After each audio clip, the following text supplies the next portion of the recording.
On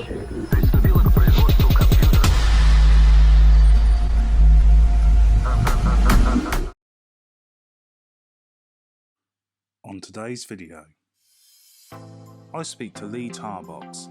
Lee was a former manager of mine and now friend. I felt Lee was always supportive of me while I worked with him. Even though Lee has not got autism or any conditions, I really wanted to speak to him to see his understanding of autism and see what he thinks needs to change around employment.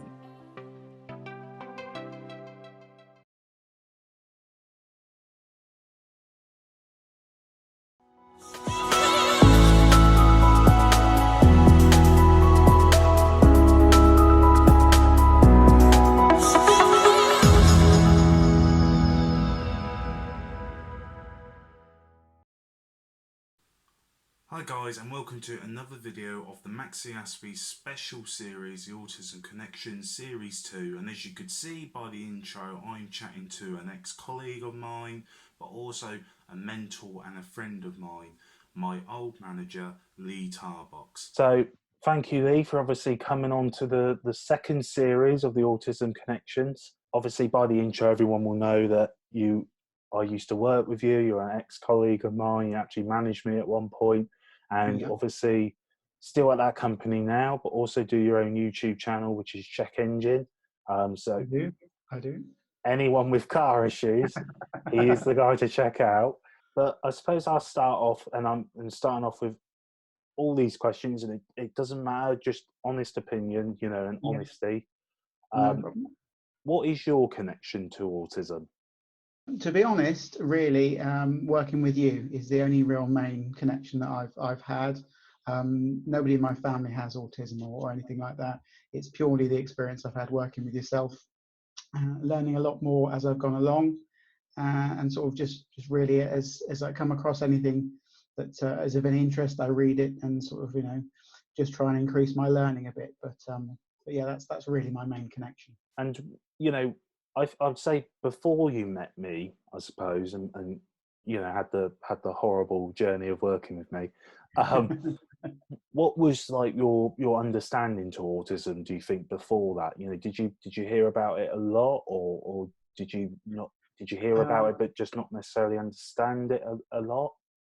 I think, you hear about it quite a lot, but unless it's something you really invest the time into learning, or you work with people that have autism, or you've got family members, you never really fully understand it. It's the same with a lot of conditions. You hear a condition and you instantly sort of think of the worst case scenario. So you assume that's, you base sort of if you don't know, you base your kind of perception on the worst case. And it's rarely the case. There are extreme cases, but the majority of the cases are on the sort of the middle ground of the spectrum. It's like an arc. So I suppose from that, it was a case of, you say autism and you think it's extreme, Yeah, I think you're right. I think, the way I always look at autism is because I think you're right. As a society, we're always taught that there's like a bar, or you're either here or you're there. Yes. And what I always think, and again, you're probably listening to me ramble on as I always do with this, is I just think you either got autism or you haven't, but it just affects you differently. So, you could have someone, as you say, who might be in that, I suppose, that severe sort of category where they might need 24-hour care. But then people have a perception of someone with mild autism who can go out and get a job, who is verbal. But the reason I don't measure, some people do, but the reason I avoid it is just because there's so many doctors that turn around to autistic people or parents and go, your kid's not autistic enough. And it's like, well, hang on a minute. How do I measure autism? Let me get my scales out. And yes, yeah. And how I see it is that person who can, as you know me, I could go to my job and I could cope, but I know that you probably saw me have meltdowns, or saw me, not deal with anxiety very well, and so forth. And then when I go home, I take that home with me. Yes. And what we forget is those added pressures that person without that person with the 24-hour care necessarily won't have. I always just think you've got autism, but it affects you differently, just like you could be pregnant and it affects you differently. Yeah, but I think that's why it's like really cool to have this conversation with you, you know, because like as anyone, you're only going to be like only going to take what you're told and what you know how media Yeah. sometimes portrays it as well. And you know, I just think it's a really cool conversation to have. I No, suppose. it is good. I learned a lot from you working the time that we worked together. I learned a lot from you, which you probably wouldn't necessarily learn out of books and stuff. So that was very beneficial working closely with you. I mean, I suppose my next question would be as well, like, what was it like managing an autistic person, like myself? Managing you was fine. Obviously, as you go along, there you need to be aware that sort of your feelings or your anxieties or your apprehensions are potentially different to others in the team. You learn to adapt that. Not everybody is the same. So whereas I could maybe, not that I would, but whereas you could maybe just quickly bark an order at someone in an emergency, if I did the same to you, you might not take it in the same way, or again, you might feel a bit more pressured because it's a rapid change from what you're expecting. And although you're cool as a cucumber on the outside, that doesn't mean that I know what you're thinking or whether it's stressing you out or anything. So I think as the time went on, you adapt how you deal with everybody. Always try to plan changes a bit in advance and go through stuff with you, rather than just dropping stuff in your lap.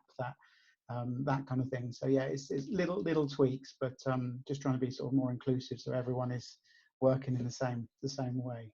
And I think you hit it nail on the head there. Do you think a lot of companies are, I suppose, cautious to hire somebody with autism because they don't feel that sort of those, you know, reasonable adjustments, as you clearly just said, like so like reasonable adjustment, just small little tweaks, as you said as well, which on the surface don't seem like a lot, but is a lot to somebody with autism.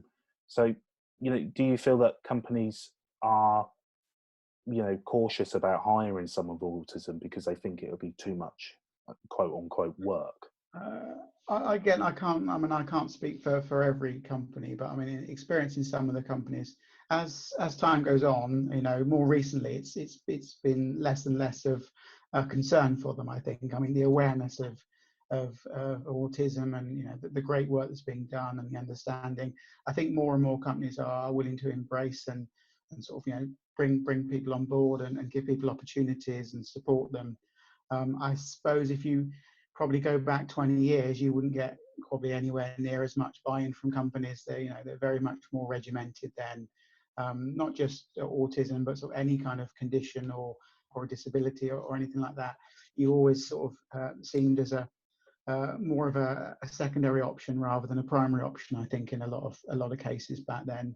But no, I think more and more companies are getting on board. I think the world's changing, people are changing, perceptions of what's you know what's more current, minorities and stuff like that. So it's good. It's all moving in a good way. And I think the EDI training is better in companies these days. There's you know the media is more balanced in certain way. It's just everything about life is going in the right way, and I think everything is being pulled along with it company wise as well. Some of the statistics, I mean, obviously you may have heard, you might not have heard, but obviously for the last, I suppose, 10 years, there's only 16% of people in full-time work with autism. Right.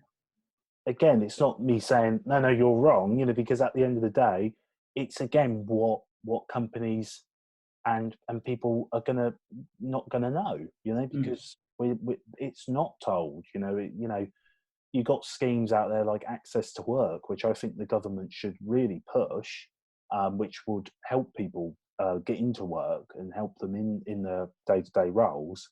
Yeah. Even that's becoming harder for disabled people with conditions. But also, just even that statistic for employees to know, okay, there's only 16% of autism people in full-time work. I mean, Yeah. I think even your reaction was like, that oh, is low. Yeah. and that I think more people actually need people like you, you know, because a lot of people would just go, no, no, it's not a problem. It's not a problem. As you know, you're coming on here, you know, you're a manager yourself. I know how good of a manager you were. You want to make those changes. You want to make those adaptations, you know, for people. You want to learn, which is why you're here. You know, it's fair, to be fair. It's all about being fair to everyone. Yeah, and you're gonna probably come away from this going, oh bloody hell, 16%. I didn't even know that, but you know, you'll take that away, and I know the kind of person you are. You'll be like, okay, there is an issue, and we need to somehow work on it. Which is why I had you on here, Lee. I suppose like the next question would be, I suppose for you, has it ever, I suppose, worried you or crossed your mind about, you know, having a child, you know, with a condition or disability, or do you have a child with a condition or disability, and how does that affect you? It's always a worry. You know, I've got 3 children. Obviously, when during pregnancy and before they're born, you don't know. You know, they run tests for things. You're always apprehensive in anything about any kind of health issues with a child. So as a parent, there is always that worry. I think if I'm quite lucky from the point of view with the kids I have, but it's the feeling that if you do have an issue, that you've got somewhere to go, that you've got people that can help. There are agencies that can help you. There are incentives that can help you. The government, it's getting access to information of support, I think, is the key. More and more with the digital age, that's much easier. It used to be pamphlets in the doctor's surgery when you went in, and that's all there was for years and years. And the birth of the internet now, with the Internet of Things and being hyper connected, that's great, because you can get hold of information for free quite quickly, and there's a lot of material online to support you. I think a lot of, like, especially when parents want that diagnosis, they automatically become like experts, like, yes, and they are, because they want to get their children like the best support and the best help, and they want to know what's going on with their child. You know, which, like I've mentioned throughout the series this year, but I always saw a tweet on Twitter where someone was like, oh, we're having an autism webinar, feel free to join. And a parent put, can parents join? And they put, no, sorry, only experts only. And I was like, you having a laugh? Surely they already know. It's very, very wired. It is, and it's like, out of all the people that are going to know the condition, it's going to be the people that like by second hand live it on a day-to-day basis. Yes, definitely. I agree. You know, there's not going to be any person in the world that, for instance, is going to know your kids better than you. You know, you could have a babysitter come in and go, I'm going to try putting them to bed at 9 o'clock tonight, and you're going to be like, no, that ain't going to work. Good luck with that. Yeah. You know, they might like it, we ain't. Yeah, no, exactly.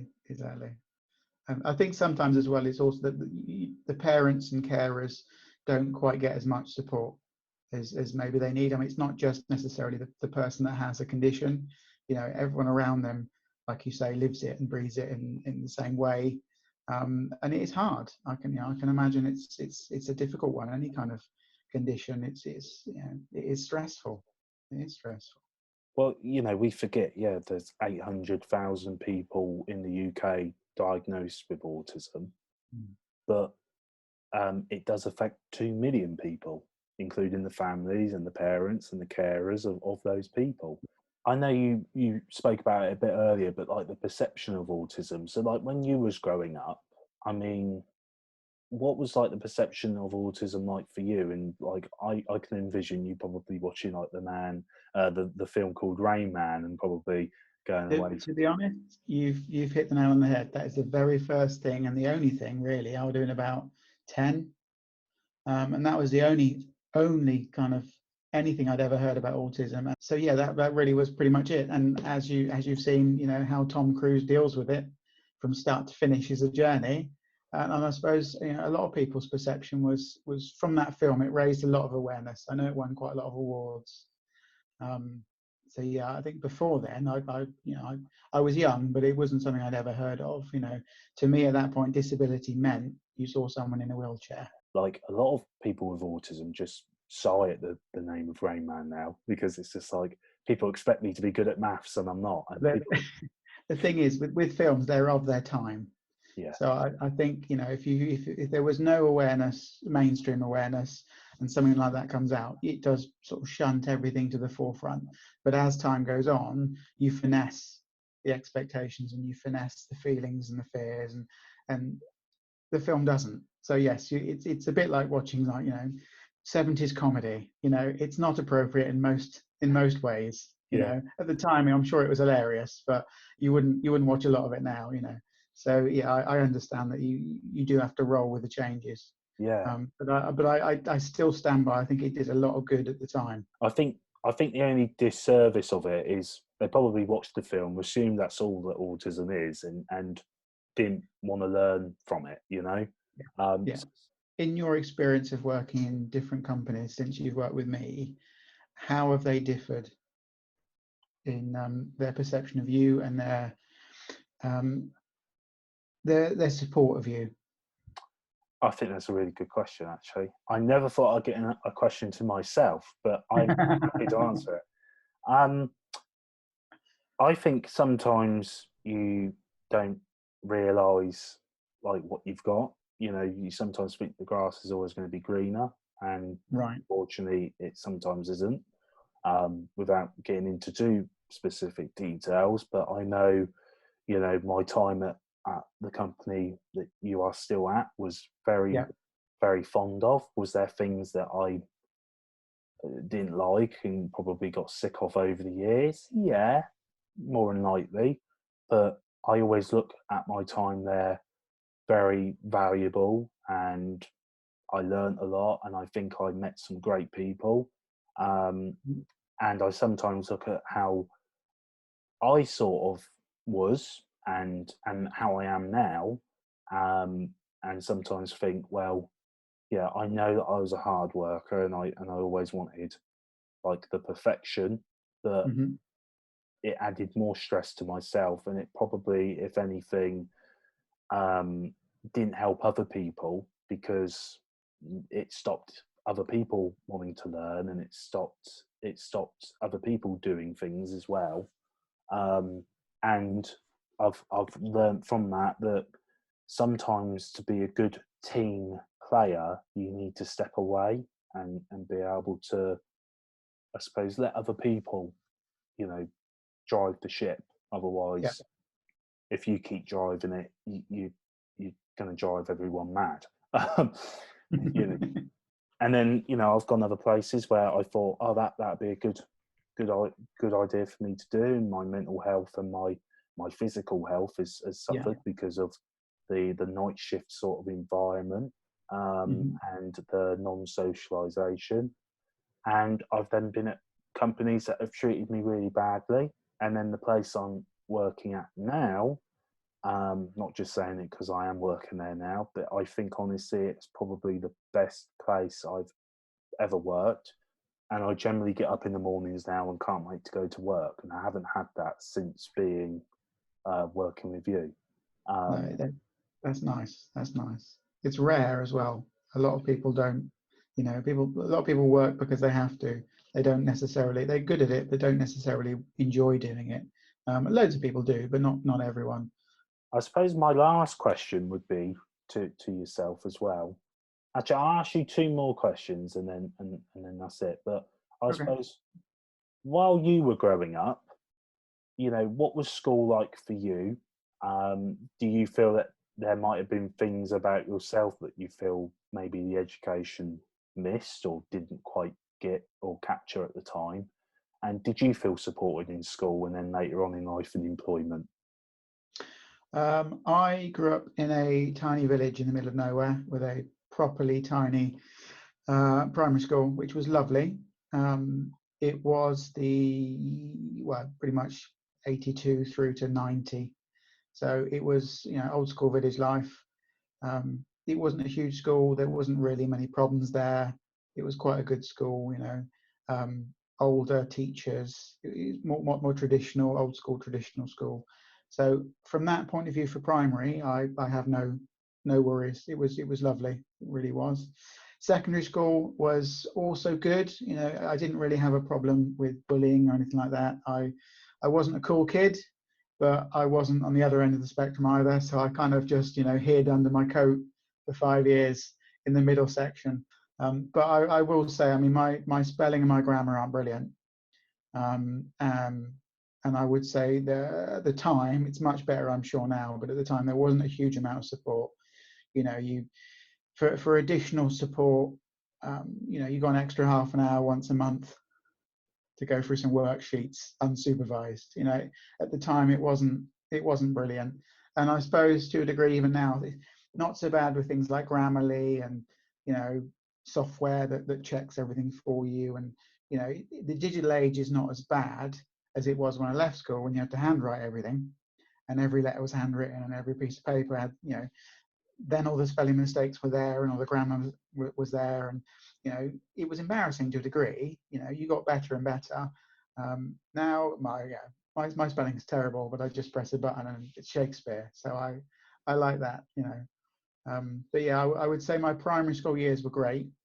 My secondary school years were okay, but academically I was a little bit behind, and there wasn't a massive amount of support because I feel at the time they probably supported the excelling ones more. You know, pushing the A's to be A stars was more of a focus than, you know, the D's to become C's kind of thing.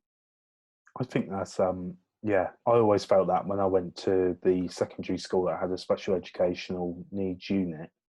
I always felt that the ones that showed any issues were just kicked out, and the ones Right. that went to their classes and you know was doing well, they were kept. And I don't know if it was statistics. You know, they wanted to be able to say, well, all of our, you know, autistic students went on and got a B in GCSE or an A in GCSE, but I Right. can literally name, you know, 5 people that was in a ASD unit, you know, with a EHCP, an educational health and care plan, where Right. basically it's outlined, yeah, you're being sent here because this is the best place for you and they're going to help you.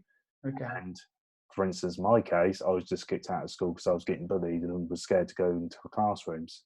Right.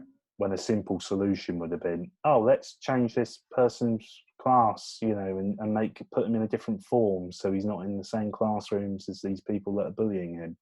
Yeah. But instead it was, oh, he's not doing very well, here's the boot sort of thing.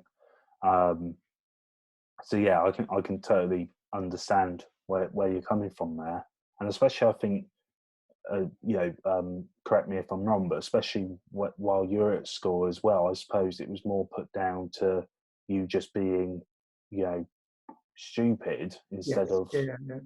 Just not working hard enough was yeah, the general consensus. Must try harder, you know. And it wasn't necessarily that. It doesn't matter, to a degree. It doesn't matter how hard you try. If you have, you know, dyslexia or any other kind of conditions with, you know, you need help. But you know, we didn't really get that at the time. I'm sure there's, you know, much more support in you know, the school I went to, or other schools very much like it. But I'd like to know. I'd be curious to know. You know, I'd like to be a fly on the wall for both the schools, actually, primary and secondary, just to see what they're like now. Because I know, like, time gives you rose tinted glasses in some ways. But yeah, even I remember that now. Still, I could have got more support at secondary. I suppose my last question would be as well then, you know, you being like manager, team leader yourself, you know, would you hire an autistic person? And if not, why? And if you would, why?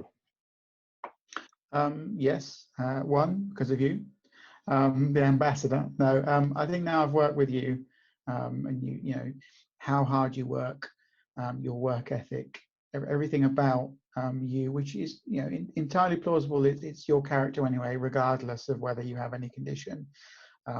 But it, you know, it proved firsthand that there wasn't anything to worry about. any apprehensions that you might think. I know everyone's different, but we didn't have that. We had a good working relationship. I learnt loads. I talked to you if there was a problem, if I was concerned about anything, vice versa. If you were concerned about anything, you were always quite open to me.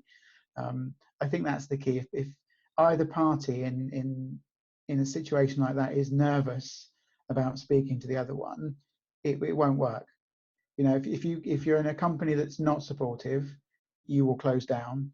If you are, and vice versa. So I think I would definitely have no issues again in supporting autistic members of staff. Not at all. I think you just hit it on the head, especially the whole part about you both have to be like open, because you're right. If you've got someone that's judgy and not willing to put those like reasonable adjustments in, you're not really going to want to talk to them either. And No.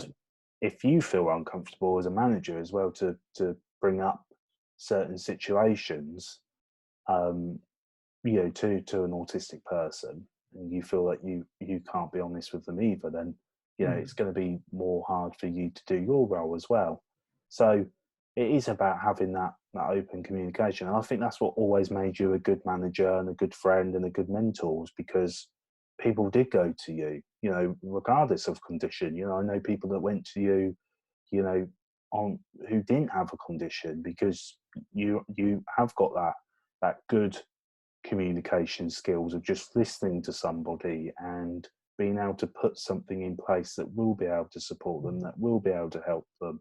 And the key aspect to you is, and I always say, like, the main way to understand autism is by understanding how it affects the individual. Now, there's going to be things that you came onto this call, which I'm really glad that you've done, by the way, that you probably didn't know, about autism. But at the end of the day, you've understood my autism because you've learned how it affects the individual. I always say to people, sometimes you don't have to read books or manuals about it, because you could go on and on and on. I mean, don't get me wrong, you can never know enough. But if you've got a manual that explains autism and you've got an individual in front of you, and it's like, well, none of this manual explains you the slightest. Very good. Yes. Yeah. It's going to be useless. Yeah. So the key thing, like, that you've been able to do, which I think if other managers had and other employees had, you've really been able to exhibit, okay, somebody's got a condition.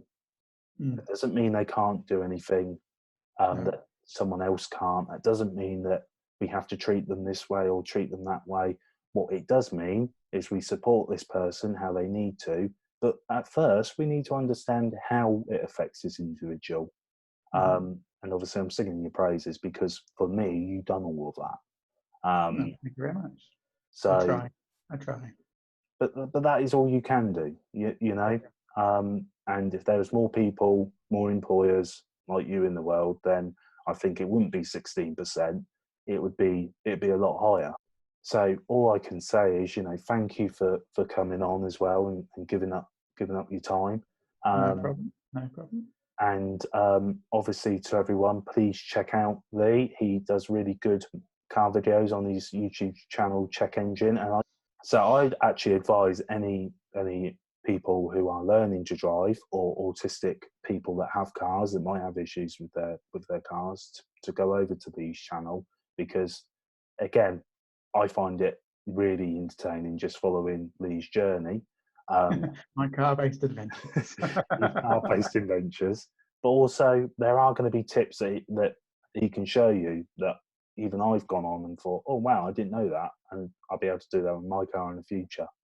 And I hope one day I'm going to be in one of these videos doing one of these car challenges, or me and Lee always have the dream of filling the car full up of, alcohol, and see how long. Fill your car full of rum and see how long it runs. Yeah. It's still on the list. But no, again, my friend, thank you for coming on, and thank you ever so much. No problem, mate. Always a pleasure. Anytime.